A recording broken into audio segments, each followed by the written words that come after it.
Undercover Carson, secret agent.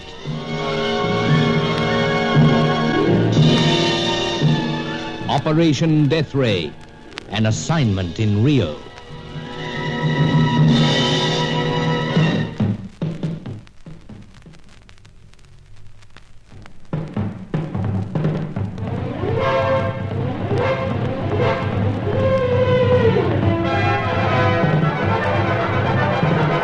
The scene had switched for the moment south of Rio to Sao Paulo. It was here that another of the 6 scientists had met his death 3 days previously.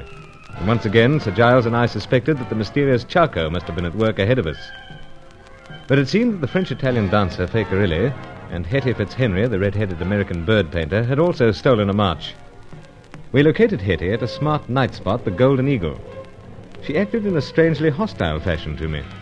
And when I asked why she had her sketchbook at this place, she told me that I would find out presently. I returned to Sir Giles. The band struck up and a floor show commenced. Out came dancers dressed in the fearsome masks and brilliant feather costumes of the old Aztecs of Central America. That was perhaps one answer to Hetty's presence and sketchbook. But there was another answer. The precise whereabouts of Fakerilli.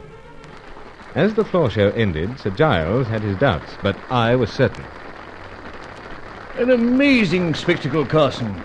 But how can you be so sure that the leading dancer was Mademoiselle Corelli? I keep telling you, Sir Giles. Her legs. Well, I must admit that I'm not as well acquainted with them as yourself. However... No question, sir. I've seen Faye dance dozens of times. Could never mistake him. You should know, old chap. But it's so dashed bewildering. It is rather. What is she doing here? What's Hetty doing? Trying to make out she's drowning a broken heart, or so she told you. So? Or perhaps sketching these flamboyant costumes we've just seen. Well, that would be a good excuse, sir. Exactly. But there's still something more. By Jove, there is. You know, Carson, this is fast becoming the most amazing assignment upon which I've been engaged in 20 years in these parts. It certainly is the most important. Yes. A death ray. Makes me shudder merely to think of it. But can we make anything of the situation? I think so, sir. Then do go ahead. If I had a jolly hangover, my mind wouldn't be so befuddled. Well, sir, Hetty might be here to watch Faye. Yes, quite a possibility. But what is Mademoiselle Corelli doing here? She's watching someone else. And that someone? Either a member of the staff of this place or a client. Well, a distinct possibility. But who? Well, once again, that sinister name pops up. Charco. The blighter. If past efforts are any indication, he was responsible for the sudden death of Martin Schroeder 3 days ago. Granted. So it's possible that he's still in town. Even here, at this moment? Why not? If only we could get a glimpse of him. We know something of his appearance. So, smallish, dark, devilish. Well, Carson, as I cast my eyes around this place, I see quite a number of fellows who could fit the description. So, sir. How dashed frustrating it is. Say, old chap, where to? Surely not to your bird-painting friend to be scolded once again? No, sir. Backstage, dressing rooms. But to see Faye. Oh, yes, old chap. But do watch yourself. No, don't worry, sir. I'm not alone. Oh, then I'm to come. No, I suggest you wait, sir. Keep an eye on Miss Fitzhenry. You have your pipes? So? Well, I haven't your high regard for them, I fear. Especially after your recent purchase from Miss Helena Jensen and the somewhat distressing result. All pipes in pocket, tried and true, sir. Good. But I'll leave you to it. Anxious to hear what Faye's got to say for herself.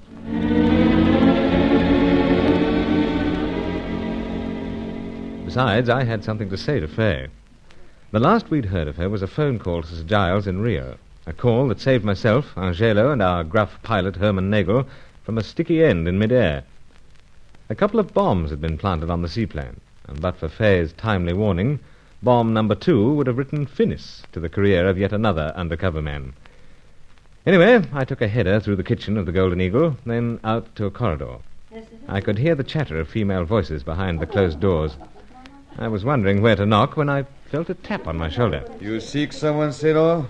Yes, old chap, but I see you know I'm English. That was apparent in your remark as you hastened through the kitchen but a few moments ago.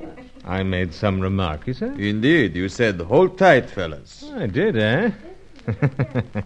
You were amusing yourself, perhaps. No, I have definite purpose. Then you are looking for someone. So? Mademoiselle Carelli. Mademoiselle Carelli? Faye Carelli. Dancer, you know. But I fear I do not know. It seems you don't know what goes on around this place. Senor, of all concerned, I should be the best informed upon what goes on. How so? I am merely the manager of the Golden Eagle. Oh. And I assure you, Senor, that you will find no one here by the name of Mademoiselle Faye Carelli. Odd. Yeah, it is indeed most odd that you should be prowling in this part of the establishment. Now, steady on. Senor, I must ask you steady, to... I said. There's something odd, all right. Who was that leading dancer in that Aztec sacrificial dance? Senor, it is not the policy of the Golden Eagle to reveal the names of the dancers. They must be protected from the marauding male. Oh, understood. Howsoever, You will go, Senor. If you don't mind, old chap, I've rather made up my mind to see your leading dancer. That will not be possible. Now, do unhand me, old fellow, as saying is. I am escorting you out. Oh, no, you're not. You anger me, Senor. Feelings mutual, old chap. Afraid this must be done. Yes. Caught you, my friend. Now, just lie you on passage floor for bye-bye. Like so. Well, now, to investigate. Try this door first. Oh, pardon me, girls. Wrong door. Clumsy of me. Howsoever, try another. Mind if I come in? Monsieur Bruce. So. And I'm in. Oh, allow you in. Allowed myself. But I tell Raoul that I am not to be disturbed, especially by you. Is this Raoul, a rather well-built fellow, 40-ish, rather fair? Oui, that is Raoul. Well, I had to deal with him. What you do with your pipes this time? I'm afraid I didn't use anything that smokes. No, it is rather bruised. You use feast? So, such was my determination to see you, my dear. You stop that, my dear. I am nothing to do with you. Oh, it's fair. The chappie wouldn't let me see you. And why? Because, as I tell you, I say I wish to see you never. What is it about this place that turns women into harpies? You play the harpy if you're not careful, Monsieur Carson. Oh, Monsieur Carson now, eh? From now on, always. That is, if I ever see you again. Now you will go. But, Faye, we've a few things to talk over. Back in Rio... Back in Rio was another life. I make the mistake ever to have anything connected with you. No regrets myself. Howsoever, when I spotted those lovely legs, I knew at once who it was. But why'd you vanish so suddenly from Rio and the White Tulip? Mine host Briljana is frantic, to say nothing of himself. Senor Alana suffer very much from imagination. And you also, Senor, if you think I care at all for you. Past means nothing, eh? Nothing, monsieur. And many times I say things which I not mean. For any special reason? Because I am like the cat. It pleases me to play with the man. I see. So, you will go. Oh, but Faye... Go! Not until we've sorted out a thing or two. You will raise your hand, Senor. Seems I didn't do the job I thought. Now, my friend, we have more than a score to settle. No. This man strikes me, Senorita. Oui, I understand. But I desire that he will go at once. I wish to be rid of him for always. That is what I wish. He will go, and he will never enter the Golden Eagle again. He will never, I assure you of that. You have your liberty, Senor. Make good use of it.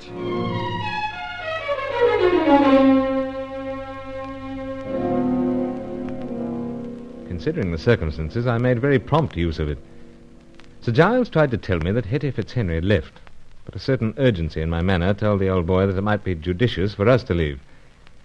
We had words outside with Angelo and left him to continue his investigations. We returned to Sir Giles' Sao Paulo flat to sort things out. By Jove's, Carson, I can do with this drink. Yes, me too, sir. Well, cheers. Good health, my boy. Well, it's quite a monkey puzzle, eh? Yes, 'tis, sir, most. Who was this Raoul fellow? No idea, sir, beyond the fact that he manages the Golden Eagle. And Mademoiselle Corelli also gives you the brush off, as the saying was in my younger days. So, sir. Coming right on top of similar treatment by Miss Fitzhenry, you must find it somewhat disconcerting. Most. It is a blow to the ego, as you seem to think, Sir Giles. But, what's behind it? Oh, yes, Carson. Forgive me. No time for liberty. They both disappeared from Rio, and they both more or less disown me. It strikes me as being more than the ordinary whims of the female. Much more. Yeah. Hello, this might be Angelo. You want me to... No, old fellow, I'll attend to it. Hello? Monsieur Sir Giles? Well, upon my soul, you're a dancer friend. Take it, old man. Fay? Incredible. Monsieur Sir Giles? Monsieur Carson here? Oh, no, Monsieur Bruce. Oh, please forgive me. I carry on terrible at the Golden Eagle, but I think over things. I am wrong. Meet me, Monsieur Bruce. Permit me to demonstrate my sorrow. Oh, I am nasty and unkind. Please meet me at once. No. Steady on, Fay. But first, how the blazes did you know where to find me? I not know where, but I am told where to find Monsieur Sir Giles, so I ring. Ah, I see. But meet me. There is so much to talk about. You can say that again. But where? When? Almost at once. At the front of the building of the flat. You mean this front? Of course, silly. I call for you by the taxi cab. Well... Careful now, Carson. So. It is decided, Monsieur Bruce. Right. Oh, I am so happy. I'll meet you down there in a few minutes. Bye for now. What is all this about? Sour one moment, sweet the next. I aim to find out what it's all about. Well, it's extremely odd. Yes, it is. Hold steady a moment, Carson. This will be Angelo now. Hello? Oh, Sir Giles? Great thunderation. What is it, sir? What is it? Another cooing voice. Take it, man, take it. Hey there, Sir Giles. Carson here. Oh, the very man I want. How are you, you old son of a gun? Hetty. How am I? How do you think I am? Well, I guess you've good cause to be mad at me, Bruce, but I want to see you right away and make it all up. What do you say? What do I say? I'm caught between two fires. Two very strange fires. It